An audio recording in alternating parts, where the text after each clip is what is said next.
Okay, so the first thing you're going to want to do here is make sure that you have the correct ribbon set up. So when you get the start page, you're going to go to the site takeoff ribbon, and that's going to set your ribbon up to look just like mine up top. So once you get that site takeoff ribbon set up, you're going to go to the file, you're going to go new project, and you're going to choose the site takeoff US survey foot. So I have a whole bunch of different ones that are in here, but if you just pick the takeoff US survey foot, and you can make that one your default if you want to, just hit OK.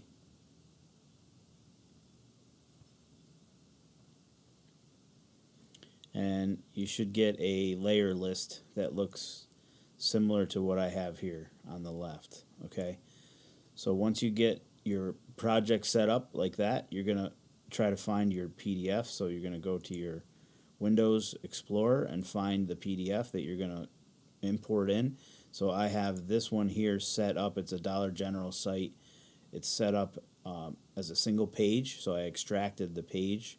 So it's one page 9. I'm going to grab that and just drag it into the open window. And it should pop up in here, and we're going to have to scale it.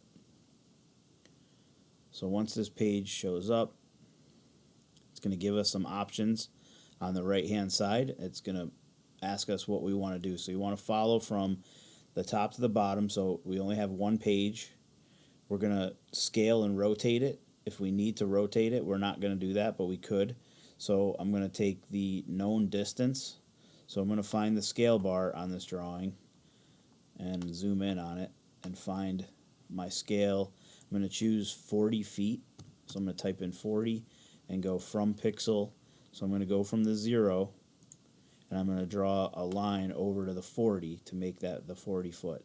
So I could put in 10, I could put in 20 or 40. I usually choose the longest, so the longest possible one. So I'm going to go to the 40. And once I get that in there, I'm going to hit compute.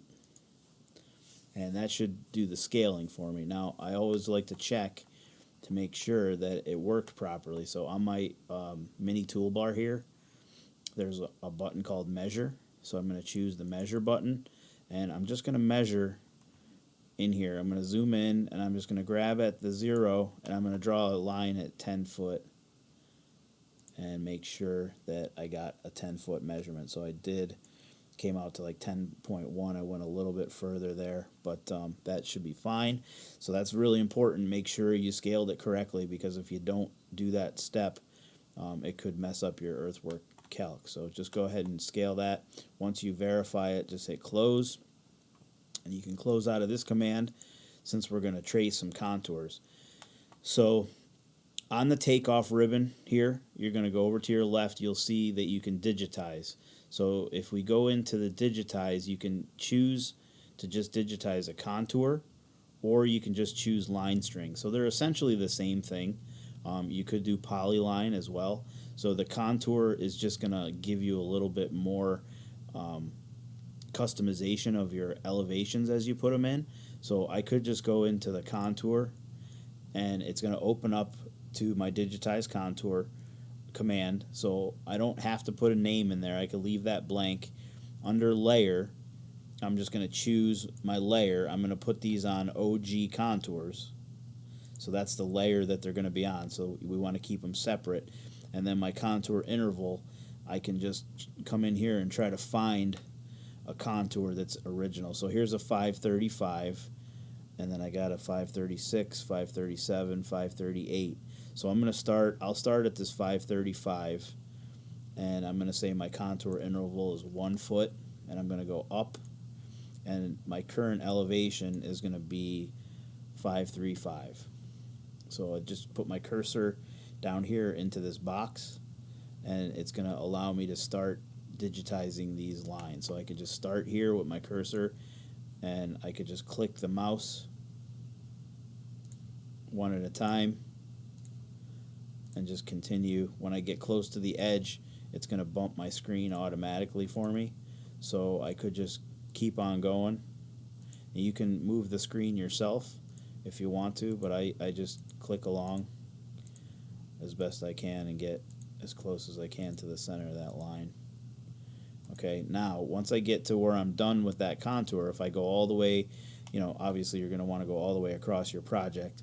So I'm going to go to my next one. So if I say new over here, you'll see that it automatically changed my current elevation to 536. So now I could just go to my 536 contour and just continue to draw.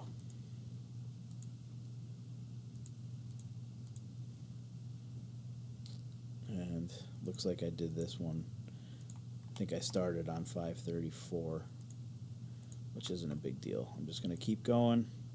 So I'm going to go to the next one and hit new. And I come over to my contour here and I just start drawing the next one.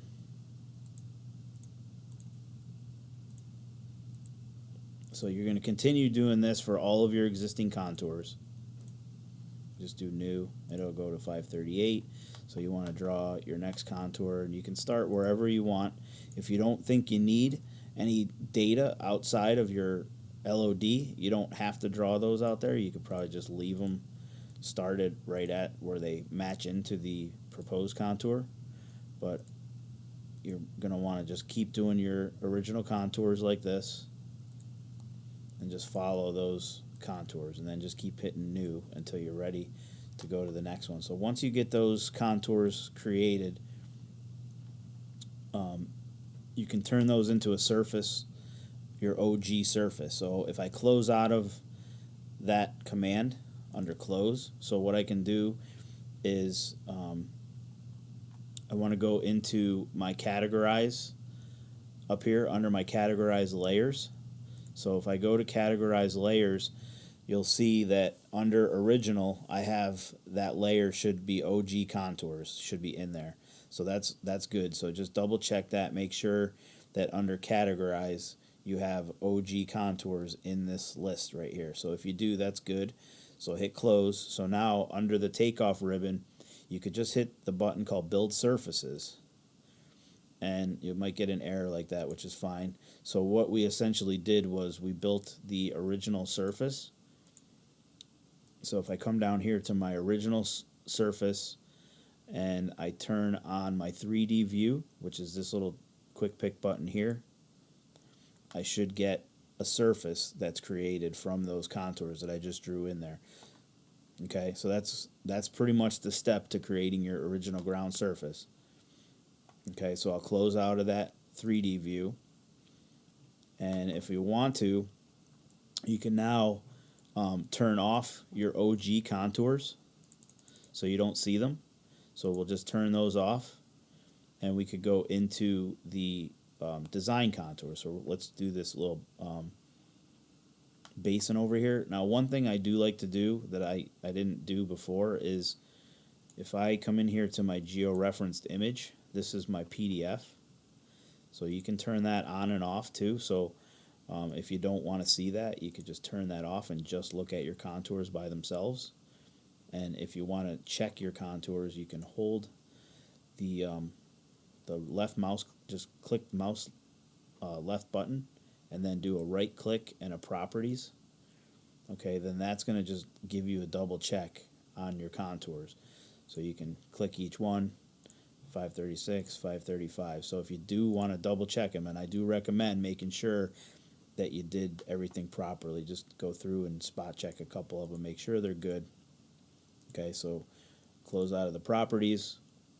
We're going to turn those OG contours off, and then we're going to go back and put my PDF back on. So what I was going to say is this PDF is sometimes very bright and it's hard to see your contours, so just go to the properties of that and turn your display style right in this list. Change this to dimmed, and it'll just dim that PDF a little bit better. You'll be able to see your contours popping through a little bit better. Okay, so next we're going to go back up to the takeoff ribbon. We're going to do the contour again, and I'm going to change my layer from OG contours I'm going to go to my design contour. So we're just going to find that layer, design, contours. My contour interval's still going to be 1, but this time I'll start at 538 and we'll go down.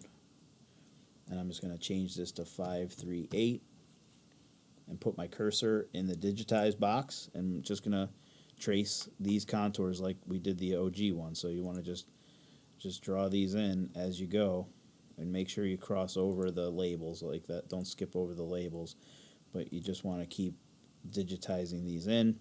I'm going to hit new, and it should go to 537. So you just want to trace these all in. Now I'm doing it fast, but you're going to want to go a little bit slower. You might want to just zoom in a little bit better so you can get a really good line on these. So you're just going to, as you go around the radiuses, just do some more clicks to get it more accurate. So I'm going to do new and just keep following these contours around for your whole entire project. So I'll do a couple more of these just so we can get some sort of surface where we can get a quantity between the two.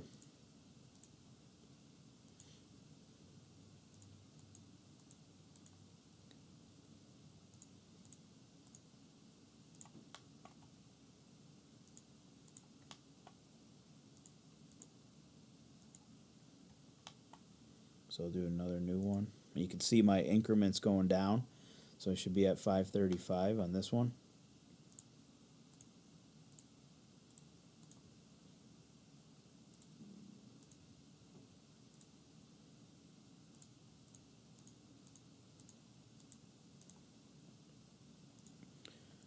I'll do a new one, 534.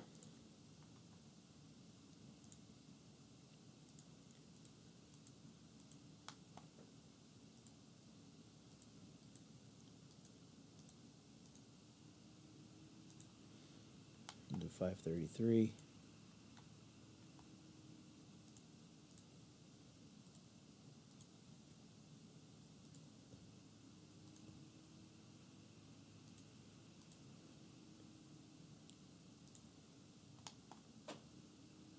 And I'll finish it off with the 532,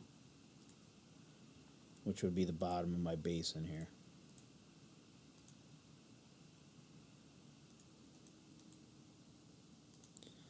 So once I get that one done, I can close out of this, and we can just double check our work. So I'm just going to click on this one, right click my mouse and go to properties, make sure that says elevation 532. If it for some reason is wrong, you can see that I could type it in and change it if I need to. But that was 532, 533, 34, 35, 36, 37, and 38. So I would obviously trace all these design contours all the way through my project, and then I'm going to end up with the whole entire thing created. So what you want to do next is we're going to go back into that categorize under your layers, and we're going to, instead of the original, we're going to choose design, and just make sure I have design contours in there. So it should be in there if you use the correct template. So if you use a blank template, that's not going to be there. So that's why it's important to choose that Takeoff template, because a lot of this stuff is preset for us. So my design contours is in a Takeoff category, so that's good. So I'm going to hit close, and now I could just go up to the build surfaces button, and you can see that it just did something down below real fast. And if I look at my 3D view, I should have two surfaces now. So I have my OG surface and my finished design. So there's my contours that we created in 3D. So you can see that basin is kind of there. And then on top of it is my original ground. So I have, based off of those contours, I have created those surfaces. So now we can do a comparison between the two. So one other thing I'd just like to show before we do that is if we have a building pad. So in this case here, we have a building pad here. I could just add this in just to show you, if you have a pad, how you could do that. So the Digitized Pad is going to let you grab some points here. So if you pick Digitized Pad, you can name it, whatever you want. So if this is, building 1 or building 2, you can just name it just so that it'll show up a little better. So you can just call this building 1. And I'm going to put this on a layer. This is important to make sure you put it on a layer. So in this case, I have design building pads. I'm going to put it on that layer. And I have an elevation of that. So the elevation is 536.50. And it asks me to digitize those points. So here I'm just going to do this real simple. I'm just going to make a square. If I zoom in, I want to get as close as I can to the outside. So you could either do the outside or the inside. I'll just pick the center of it. And I'm just going to draw my pad in at the correct elevation. So we can just draw this in. So this will also be part of my takeoff if I want this pad elevation in here too. So if I hit close now, so I have essentially created the pad. I'm going to hit close. Now if I look at it in 3D, you'll see the pad is actually in there now as 3D. But if I do the build surfaces command, it's going to add the pad that I just drew in at the correct elevation. So as long as you put those on the correct layers in that categorize list, so as long as you put it on the building pad, so you can see the building pad layers also in there. So anything that's on these layers will be part of your surface. So I put it on the DES building pads, and it automatically became part of my surface when I hit the build surfaces button. So what you can do, a couple different things here. So you have the takeoff. If you have the takeoff package, you can do a report straight from the takeoff ribbon. So on this button here, you'll see it's a takeoff report. So you could run the takeoff report, and depending on what you have selected in here, if you have some materials and things like that set up, but if you really want to just do a simple cut fill between surfaces, you can uncheck these two and say, just give me my mass earthwork analysis, and you can account for shrinkage and bulkage if you want. I usually just leave that blank, and I just go mass earthwork analysis and hit OK, and it will do some calculations for me, and it's going to pick up my takeoff report. So it'll take a few seconds to generate depending on how big your project is.